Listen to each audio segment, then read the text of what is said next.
দোকানের শাটার খুলতেই চক্ষু চড়ক গাছ কর্মীদের। প্রায় 250 বিভিন্ন ব্র্যান্ডের মোবাইল ফোন চুরির ঘটনায় নতুন করে চাঞ্চল্য ছড়িয়ে পড়ল নদিয়ার শান্তিপুর শহরে। মোবাইলের দোকানের দেওয়াল কেটে লুটপাট চালায় দুষ্কৃতীরা। কেটে দেওয়া হয় সিসি ক্যামেরার তার। চাঞ্চল্যকর চুরির ঘটনায় শান্তিপুর বাইগাছি পাড়া এলাকায়। কর্মীদের দাবি, গতকাল রাতে দোকানের শাটার নামিয়ে তালা বন্ধ করে বাড়ি গিয়েছেন প্রত্যেকে। শনিবার সময় মতো দোকান খুলতেই দেখে একটাও মোবাইল ফোন নেই। সিসি ক্যামেরা তার ছেঁড়া অবস্থায় পড়ে রয়েছে।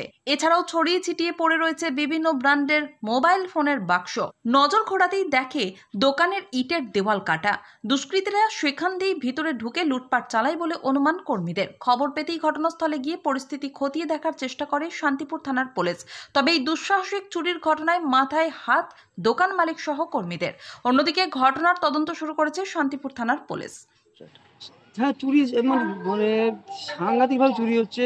কারো মোবাইল চুরি হচ্ছে, কারো বাড়িতে চুরি হচ্ছে। অনুষ্ঠান কোনো কিছু কোথাও যদি হয়, দেখা গেলো বাড়িতে ওরা ওয়াচ করছে যে বাড়ি ফাঁকা, সে চুরি চামারি করছে সাংঘাতিকভাবে। যে এমন নাজেহাল হয়ে উঠেছে, প্রচন্ড হারে চুরি বেড়ে গেছে। কালকে রাতেও দেখা যাচ্ছে যে শান্তিপুরে একটি মোবাইল দোকান দেয়াল ভেঙে দেয়াল ভেঙে তা কিভাবে করলো যে দেয়াল ভেঙে চুরি করেছে, তাহলে কত বড় ধরনের চোর এরা, কত পাকা চোর।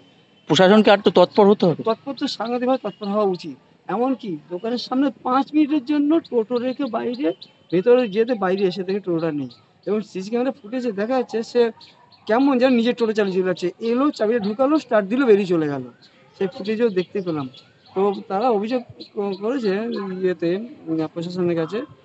সিসি ক্যামেরা ফুটেজ দেখে পুলিশ তদন্ত করে, দেখা যাক। আপনার নাম? আমার নাম সুকান্ত।